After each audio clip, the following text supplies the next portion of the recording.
আসসালামু আলাইকুম সবাইকে। আজকে আমি খুবই মজা করে দুধ সেমাই রান্না করে নেব। আমি 100 গ্রাম সেমাই নিয়ে নিয়েছি। এগুলো এখন ছোট ছোট করে ভেঙে নিব। ছোট ছোট করে ভেঙে নিলে রান্না করতেও সুবিধা হয়, খেতেও সুবিধা হয়। আমি 1 লিটার দুধ নিয়ে নিয়েছি। এখন এগুলো জাল করে নেব। এখানে দিয়ে দিব 2টা তেজপাতা, 2 টুকরা দারচিনি, 3টা এলাচ, 4টা লং।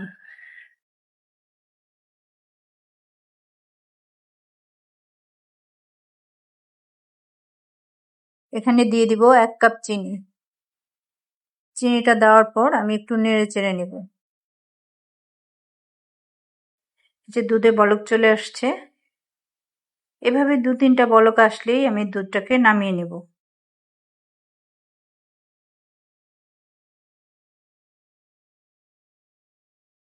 আমি একটা প্যানে 1 টেবিল চামচ ঘি দিয়ে দিলাম।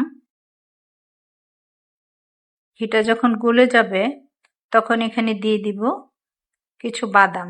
এখানে আছে কাজু বাদাম, পেস্তা বাদাম, কাঠবাদাম আর কিছু কিশমিশ। এখানে এগুলোকে আমি একটু ভালো করে ভেজে নিব। ভাজা হয়ে গেলে এখানে দিয়ে দিব সেমাইগুলো। সেমাইগুলো দিয়ে আমি ভালো করে ভেজে নেব।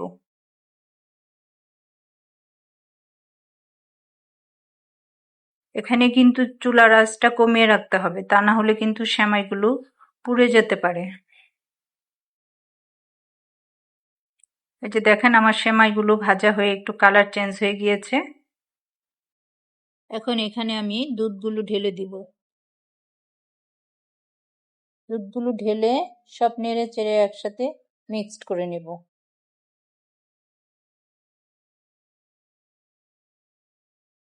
এই যে আমার সেমাইতে বলক চলে আসছে।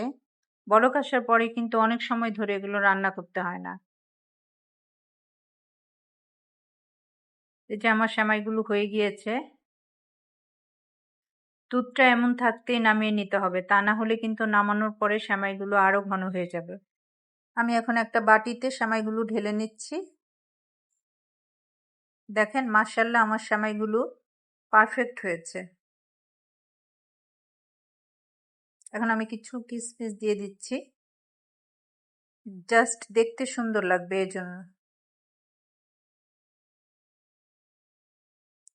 এভাবে সেমাই রান্না করলে খেতে কিন্তু অনেক ভালো লাগে।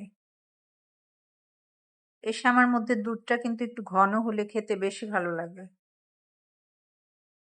আবার আসবো। সবাই ভালো থাকবেন। আল্লাহ হাফেজ।